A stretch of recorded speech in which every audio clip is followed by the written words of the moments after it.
alaikum. Alaikum salam. This is Tata Lucero coming back at you with another video. So today, guys, this is going to be demonic love work part 2. We already did go over the part 1, but I wanted to make a little bit of an extended series on this for the simple fact that a lot of people have been asking questions in regards to these type of workings and how they work exactly. Okay, so let's get into it. Okay, so let's get right into it. When you're dealing with demonic love work and things of this nature, there is all different kinds of different forces of demons and demonios and things of this sort, of this nature. Now, the thing to keep in mind when you're getting this kind of work done is that it is extremely powerful and it's very difficult to break, right? So the thing to keep in mind is that if you're not serious about the person, stay away from this. You know what I'm saying?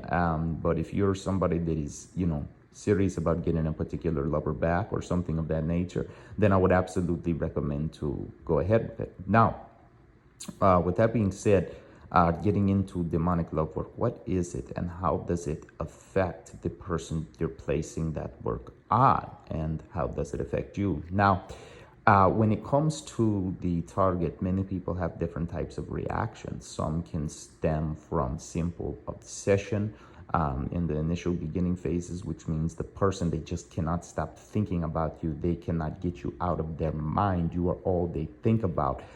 These are the beginning stages when the spirit first sets in on the individual. And in a lot of ways we could explain this are, for example, things to look for in the sense of them messaging you more, talking to you more, things of this nature, reaching out to you, and wanting to spend time with you, and different things of that nature.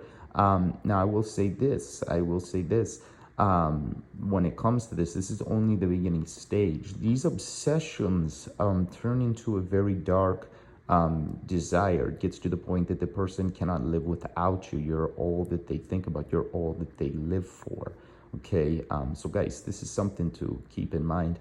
The next stage you could even consider is harassment, and I call it this because this I would say is the second phase of obsession, because this is where you get an individual that is calling you 24/7, 10, 15, 20 times, 30 times, blowing up your phone, showing up to your house, things of this sort. That's how these kind of works work. These kind of works will cause a person to act out of character and, definitely act in a way that they naturally would not. So, with that being said, guys, this is something you want to keep in mind. And I will say the third stage, right? The third stage of the obsession is when the person begins to lose all resistance. They begin to lose control. And by resistance, I mean their own personal will. They begin to lose their own personal will. They begin to lose the sense of who they are. They begin to lose this sense of entitlement of their own, how you can say, individuality, right? So once this starts to happen, they will start taking on the characteristics that have been placed on them by that particular demon or deity. And the reason why is because when the spirit attaches to the person's brain, or to their brainstem, or as we call it, these things, to try to break this down in a physical or, even scientific term, these spirits or these energies are attached to the person's nervous system, and it causes them to react in certain ways that they normally would not. So like I said, when it gets into these stages, this can be, a very detrimental effect on the person, is basically what I'm trying to say in regards to that. Now, getting into the next stage here of the obsession, or when their will starts to break. Once their will starts to break, this is what a lot of people, and now this is not to confuse demonic love work with zombie work.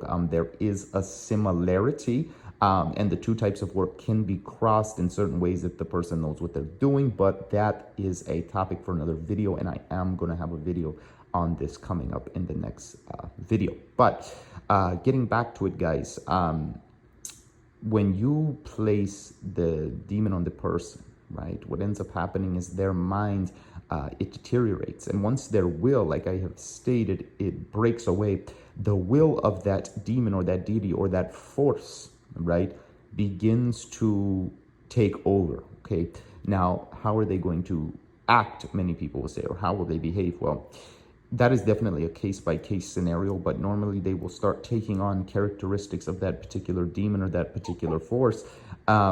And these things won't always be in the way that the spirit would normally act, but it would be more so in the way that the spirit is programming them to act, if that makes sense. So, guys, this is something, you want to keep in mind. You want to be aware of these things because, it's very serious. It's a very serious thing. It's not something to take lightly. It's something that you want to be aware of, and if it's something you really want to do, you have to be aware that it is a permanent thing. Surely it can be broken in certain ways, but that's a bit difficult and definitely a topic for another video. So with that being said, guys, I'm going to wrap up this video here. I hope everybody's doing well and staying blessed. If you do need to reach me for any type of spiritual services or love works, things of that nature, you can find all my contact info as well as the booking process in my description or somewhere in this video.